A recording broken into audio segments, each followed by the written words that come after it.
Welcome to The Explainer. Today, we're going to unlock the secrets of how our brains actually learn.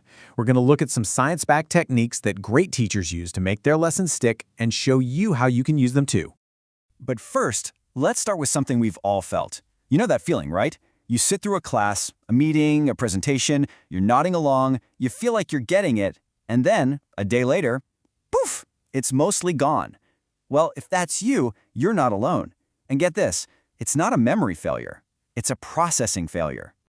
The source material we're digging into today points to this really simple but profound shift in thinking. The problem isn't that you need to try harder to memorize stuff. It's that we listen passively.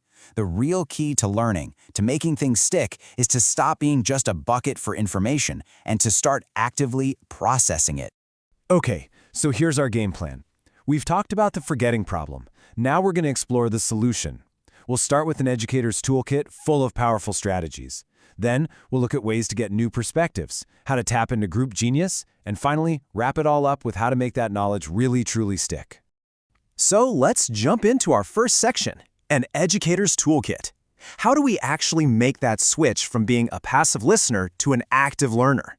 Well, it's all about building a mental framework for knowledge, not just, collecting a bunch of random facts. Let's look at the tools.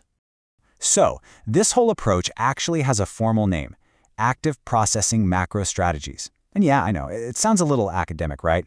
But all it really means is using these structured methods that force your brain to wrestle with new information, to question it and connect it, not just let it wash over you.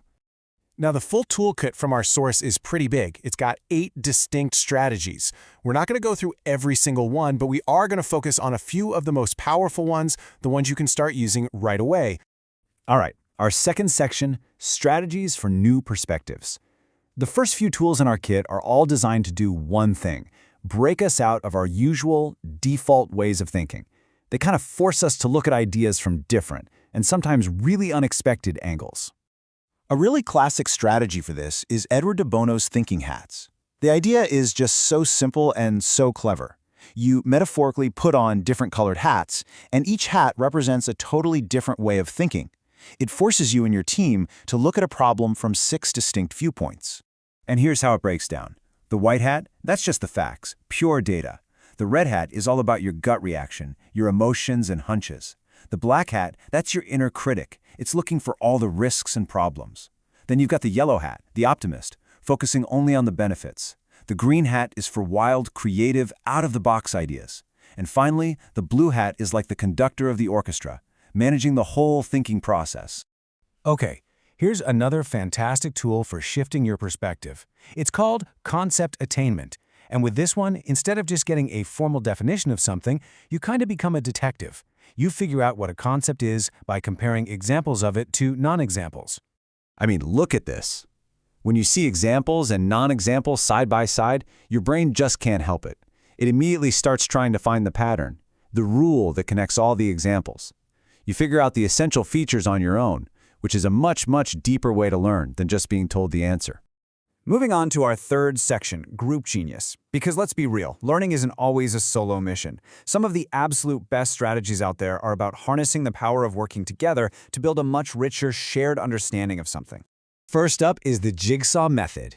And this is a brilliant fix for that classic group project problem. You know, the one where one person does all the work? This structured process makes every single person responsible for one piece of the puzzle, and then they have to teach it to the others. It works because of something called the protege effect. It turns out we learn something way better when we know we have to teach it to someone else. And the process itself, as you can see, is simple, but it's so powerful. You start in a home group. Then you break off to join an expert group with others who have the same topic. Once you've mastered your piece, you go back to your original home group and teach it to your teammates. It's great. Everyone gets to be both a student and a teacher.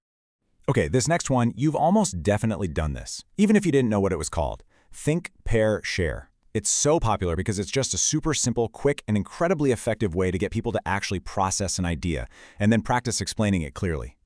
The real power here is in the structure. It scales an idea up.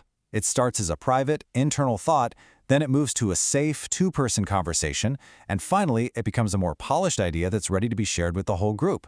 It's a fantastic way to quickly build and test understanding. So let's step back for our final section. Making knowledge stick. What's the big idea behind all of these strategies? I mean, why go to all this trouble instead of just, listening to a lecture? Well, it all comes down to how our brains are actually wired to build knowledge that lasts. The source we're using for this explainer just sums it up perfectly. The goal of all this is, quote, to help students understand which parts are important and how the parts fit together. In other words, it's about building a mental map, a connected web of ideas, not just collecting a pile of loose facts. And really, this right here is the single most important takeaway from this whole thing. Real, lasting learning is not a passive act. It is an active construction. You are the builder of your own understanding, and the strategies we've just talked about, well, those are your tools. So I'll leave you with this question. How could you use one of these ideas? The next time you're trying to learn something new, whether it's from a book or in a boardroom meeting, just pause and ask yourself, how can I actively construct my understanding of this right now? The tools are simple, they're powerful, and they're ready for you to use.